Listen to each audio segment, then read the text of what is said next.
interconnected ocean, a vast blue expanse critical to life on Earth. And there's no better animal to represent the story of the ocean with all its splendor and uncertainty than the killer whale, or as it's scientifically known, the Orcinus orca.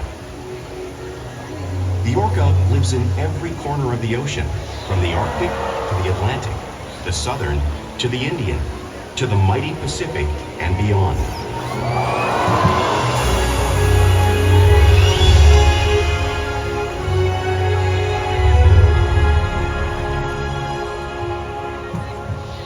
This whale's story is the ocean's story, and it is one we all share.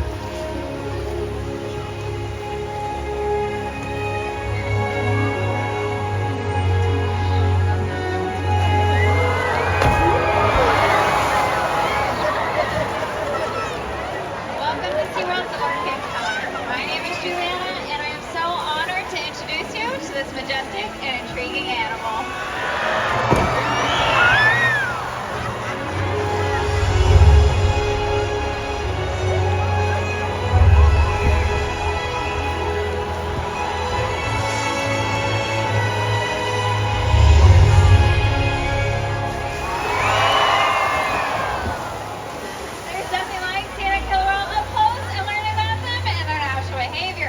We hope today's Orca Encounter gives you a better appreciation of these incredible animals and all that they represent.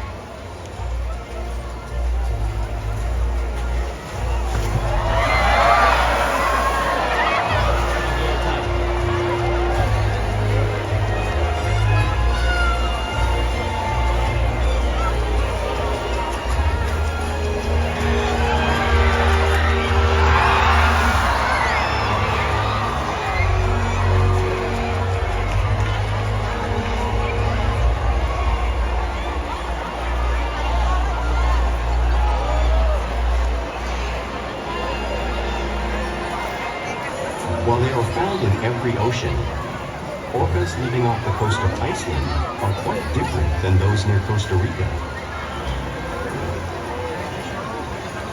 In fact, there are at least 10 types or ecotypes of killer whales. An ecotype describes the differences between killer whale size, physical form, prey, social structure, and habitat.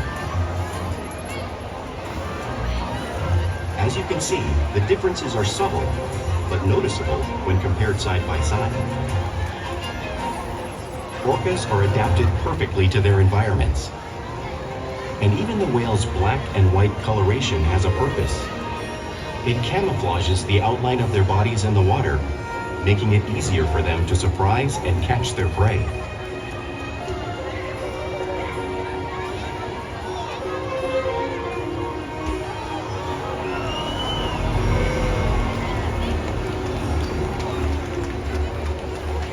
When viewed from above, the black of the whale blends in with the dark depths of the ocean.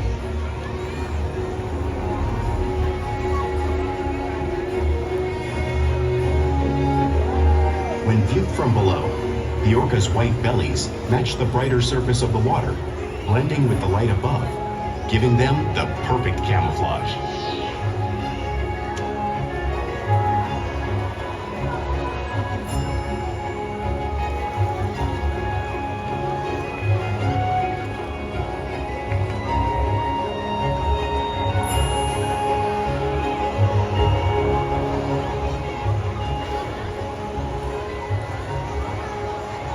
Killer whales truly are a natural wonder, and today Ikaika is going to help me show you some of their physical characteristics.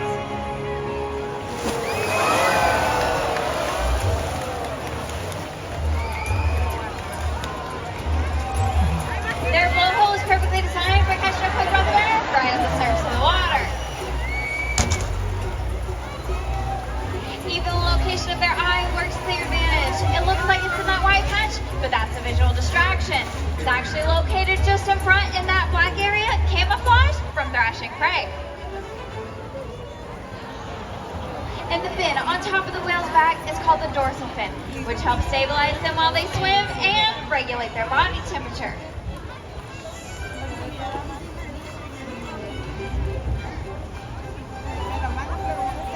flippers on either side of the whale's body are called the pectoral flippers, which are mainly used for steering and stopping. The pectoral flipper has 5 bony digits inside of it, just like the human hand.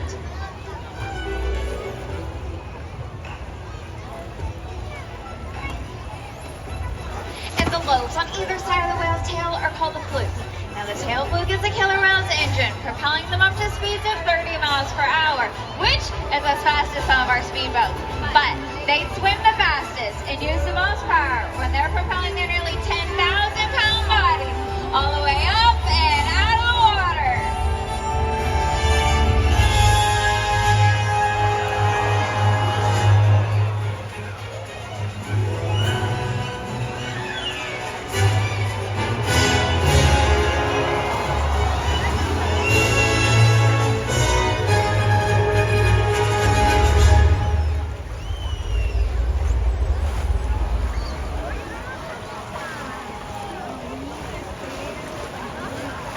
Killer whales are highly social animals with a well-defined social structure. An orca pod is always led by a female. Though just half the size of her male counterpart, she is in charge. It's all about because they work and work as a group, orcas need to communicate with sounds and body language. Orcas use clicks for echolocation or navigation.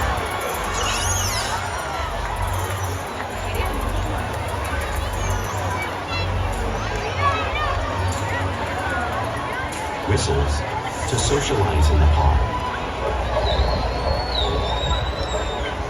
And calls for group coordination and hunting.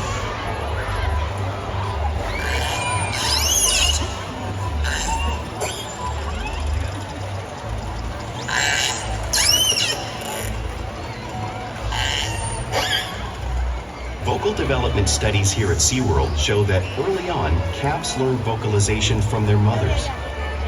But as they grow, they learn from others close to them as well.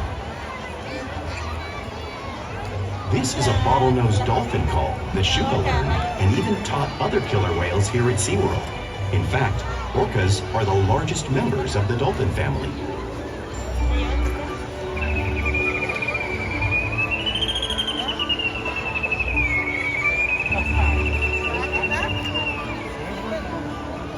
Whales here and in the wild use vocalization to communicate all the time.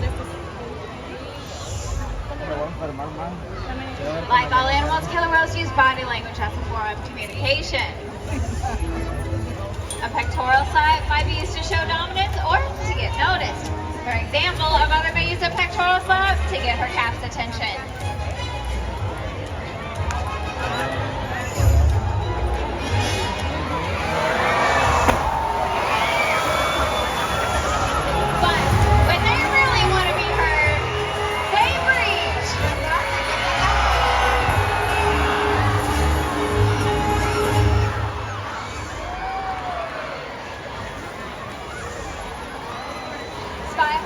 Killer whales coordinate and get a better view of their surroundings while they hunt.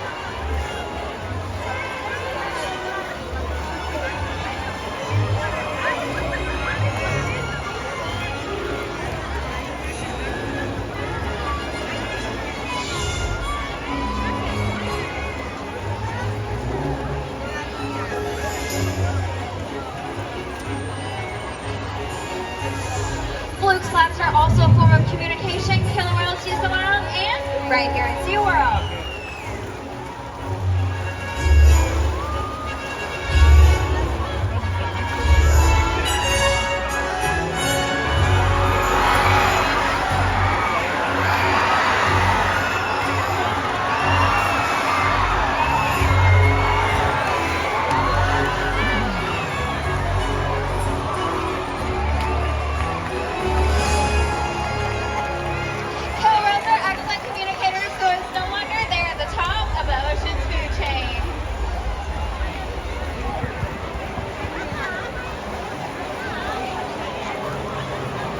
Killer whales work together to rear their young, protect their pod, and most importantly, pursue and catch their prey.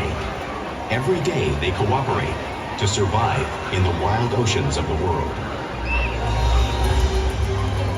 The orca's hunting techniques are as varied as the whales themselves. Norwegian killer whales will circle herring, herding them together. The whales use sounds to coordinate with each other and to disorient the herring. With the fish confused and contained, the whales stun them with their powerful tail flukes, making for an easy meal.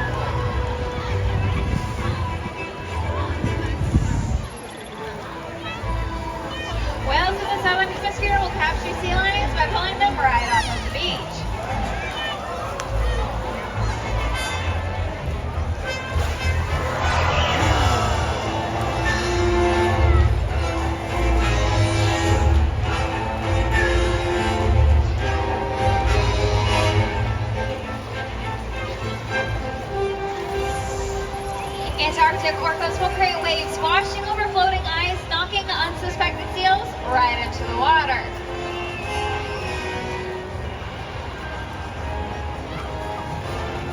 You'll see Shouka demonstrate the same wave-making technique, demonstrating one of the many complex and impressive hunting abilities killer whales have developed all around the world.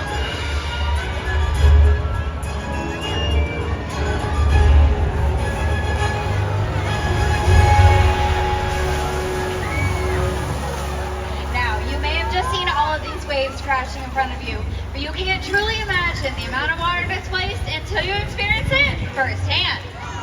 Luckily, I have two very brave volunteers ready to feel the power of the wave created by the killer whale. Are you ready to get wet? Come on down. Sit right here on my nice little iceberg, please. Are y'all ready to see them get wet? Oh, come on. Are you ready to see them get wet?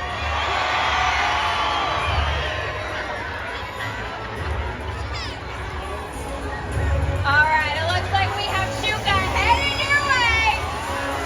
Here comes that 55-degree salt water.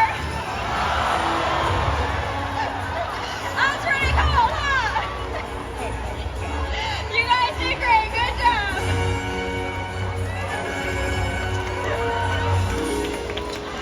Now, because killer whales are found in every part of the ocean, it's no surprise they eat all types of prey, including other whales.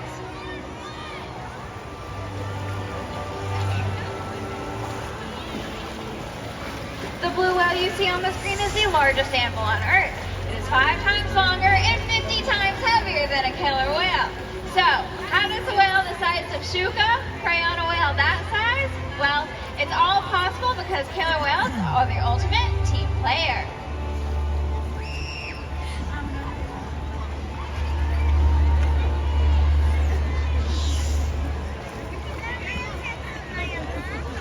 In this example, we see the larger male orcas surround a sperm whale, forming a perimeter, while the females continue to drive the whale forward until it reaches exhaustion. The calves then move in to join the adults in the group. Whatever their prey, killer whales always cooperate and hunt together, making them a highly successful predator.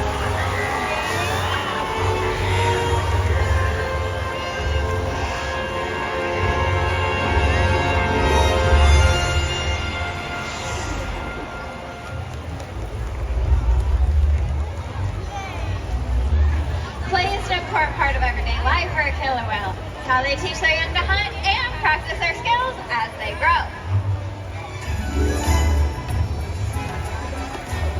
Killer whales love interacting and showing off their playful side both in the wild and right here at SeaWorld.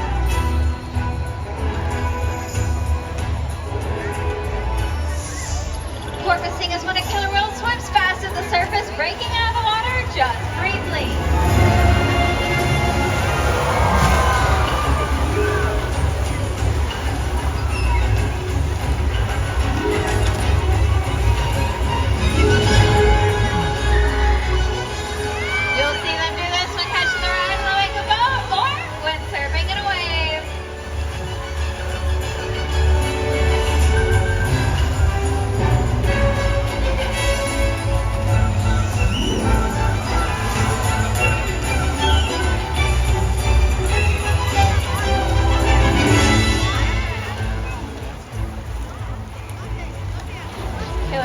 love to be touched and will rub their bellies on rocks when they can.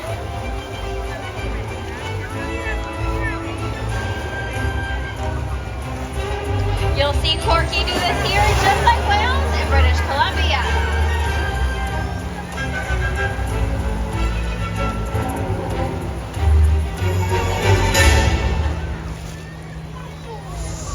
You'll also see whales imitate each other. We see here at SeaWorld all the time. The whales are constantly mimicking and learning from one another.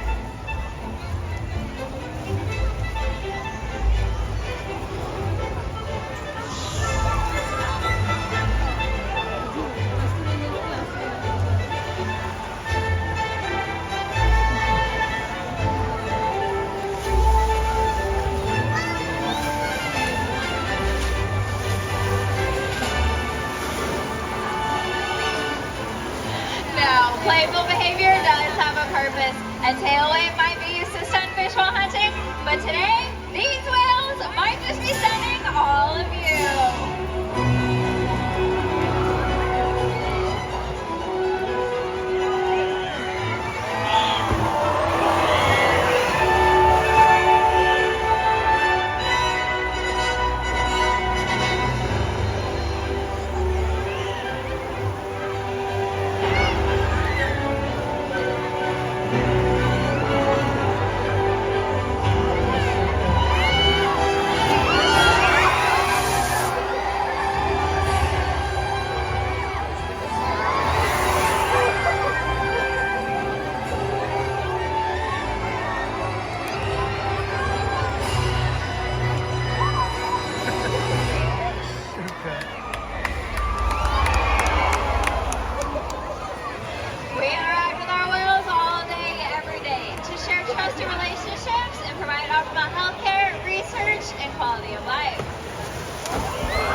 They'll present us their tail flukes, which is helpful when gathering a voluntary blood sample.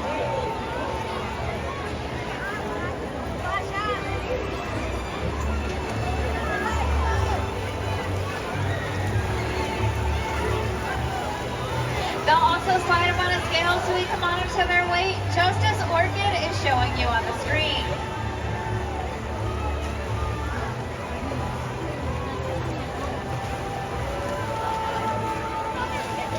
They'll even allow us to take a voluntary breath sample right from their blowhole, all because of the trusted relationships we have built day after day right here at SeaWorld.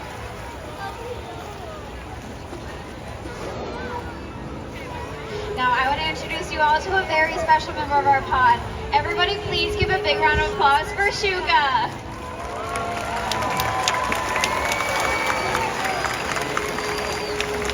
Shouka is 30 years old and originally from France. Shouka used to live with bottlenose dolphins and has a dolphin call, which she taught to our other whales. We also have Corky and Ikaika joining us on stage. We challenge our whales every day to learn new things, to engage and stimulate their minds. Diet, exercise, and of course play help keep these whales in great shape. The whales here at SeaWorld have helped killer whales in the wild by participating in many research studies. One ongoing study monitors the whale's heart rate and breathing to understand how marine noise pollution from ship engines and other sources affect wild populations. In another study, scientists from NOAA, the National Oceanic and Atmospheric Administration, took measurements of the killer whales living here, including pregnant whales. By comparing these measurements with drone footage of killer whales in the wild, scientists are able to monitor the wild population's nutritional and reproductive states. Other research has been done here at SeaWorld on the mother whale's milk composition. This research will help create an effective model to understand how toxins in the ocean impact wild killer whales and their milk supply. What we learn from the whales in our care every day is actively helping whales in the wild survive. And just by being here today, you've supported our rescue, research, and conservation efforts all around the world. If we work together, like the killer whale, we can protect the future of the Orcinus orca and this beautiful planet that we all share.